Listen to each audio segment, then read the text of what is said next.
Le moine.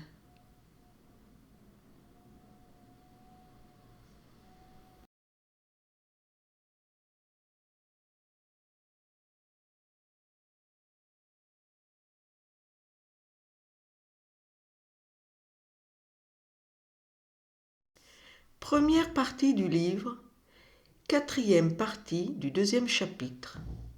Vous dites vrai, j'avais une sœur, hélas, je n'en ai plus. Elle a succombé à ses chagrins au printemps de la vie. Quels étaient ces chagrins? Ils n'exciteront pas votre pitié. Vous ne connaissez pas le pouvoir de ces irrésistibles, de ces funestes sentiments dont son cœur fut la proie. Mon père, un amour malheureux, une passion pour un être doué de toutes les vertus, pour un homme, ou plutôt pour un Dieu, a empoisonné son existence. Noble aspect, réputation intacte, talent varié, sagesse solide, merveilleuse, parfaite. Le cœur le moins sensible se serait enflammé. Ma sœur le vit et osa l'aimer, quoique sans jamais oser nourrir d'espoir. Puisque son amour était si bien placé, pourquoi lui était-il défendu d'espérer le succès de ses vœux?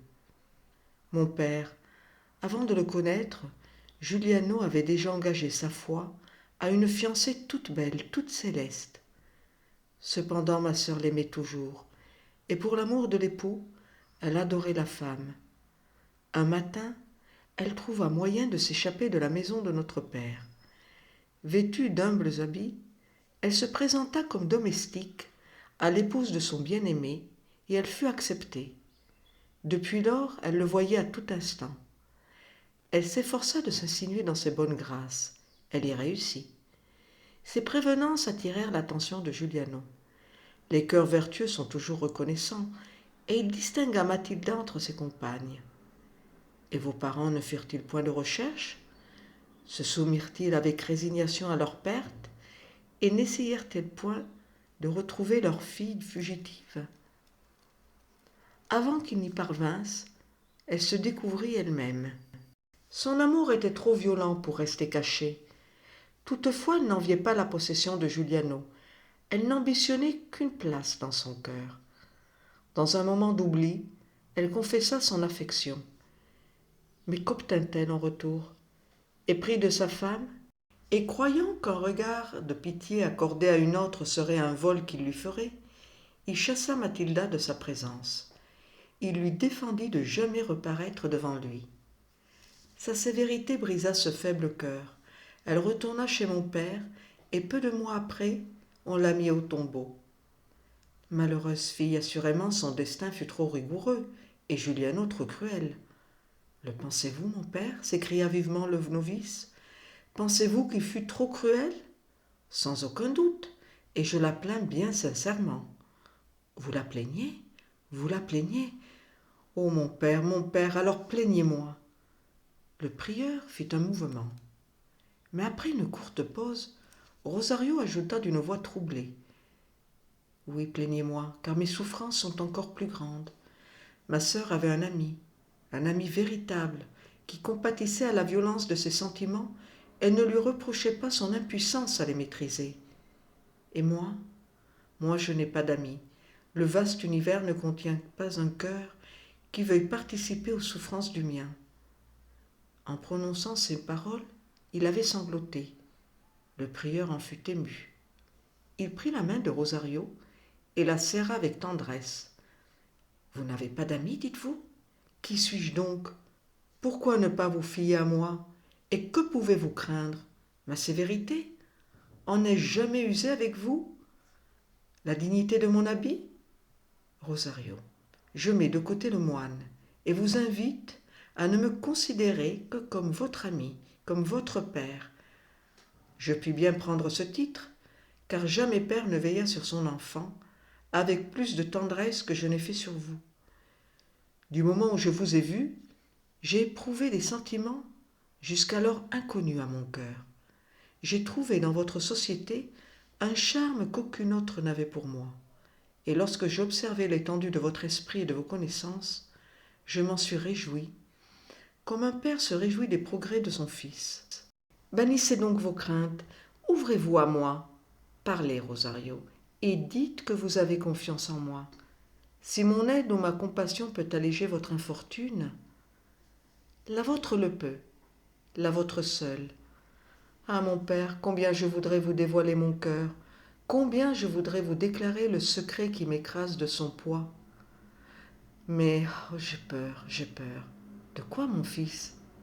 Que vous me détestiez pour ma faiblesse, que le prix de ma confiance ne soit la perte de votre estime. Quelles nouvelles assurances puis-je vous donner? Songez à toute ma conduite passée, à la tendresse paternelle que je vous ai toujours montrée. Vous détestez, Rosario? Ce n'est plus en mon pouvoir. Renoncez à votre société.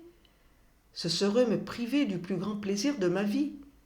Révélez-moi donc ce qui vous afflige, et croyez-moi, quand je jure solennellement... Arrêtez, interrompit le novice. Jurez que, quel que soit mon secret, vous ne m'obligerez pas de quitter le monastère avant que mon noviciat soit expiré.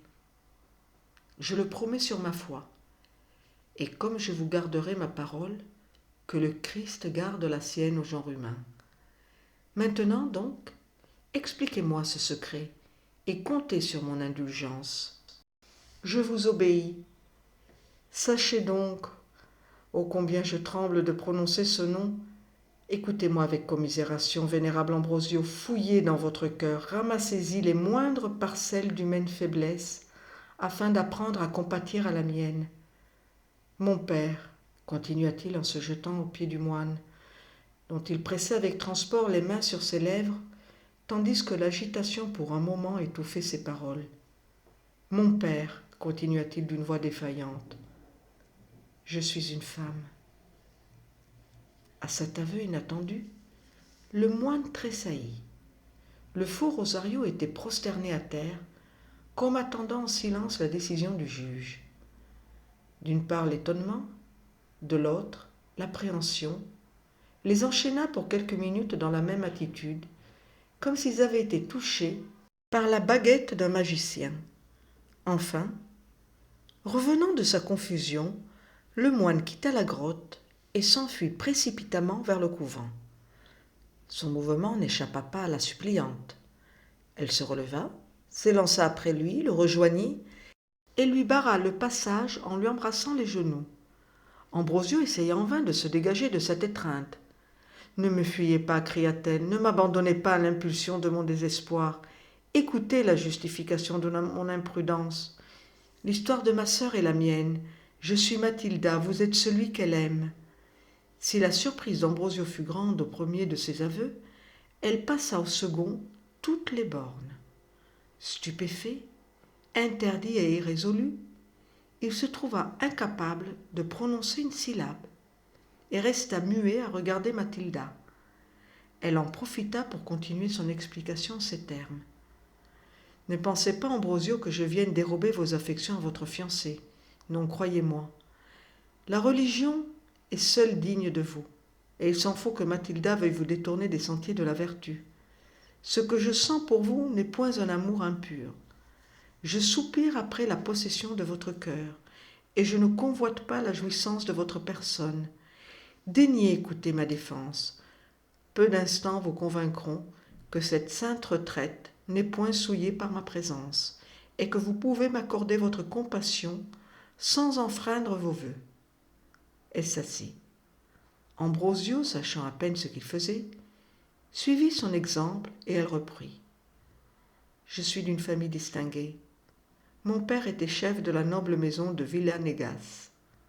Il mourut quand je n'étais encore qu'une enfant, et il me laissa seule héritière de ses biens immenses.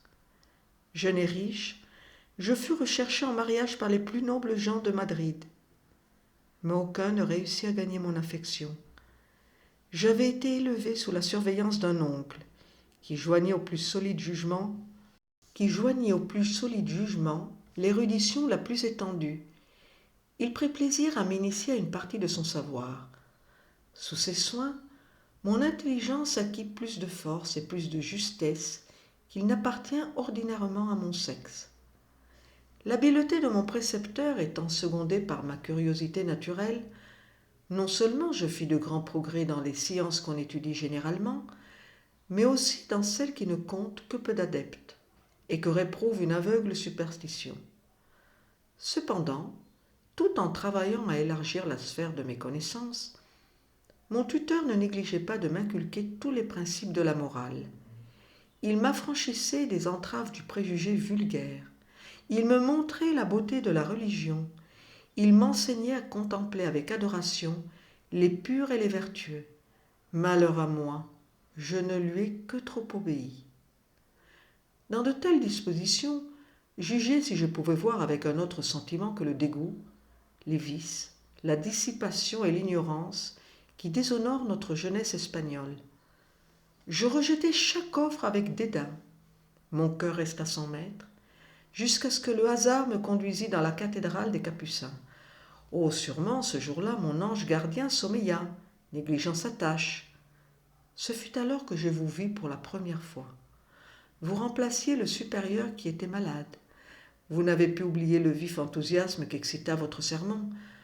Oh, comme j'étais attentive à vos paroles, comme votre éloquence m'enlevait à la terre, j'osais à peine respirer, craignant de perdre une syllabe, et tandis que vous parliez, il me semblait qu'une auréole de gloire luisait autour de votre tête, et que votre visage resplendissait de la majesté d'un Dieu. Je sortis de l'église, brûlante d'admiration.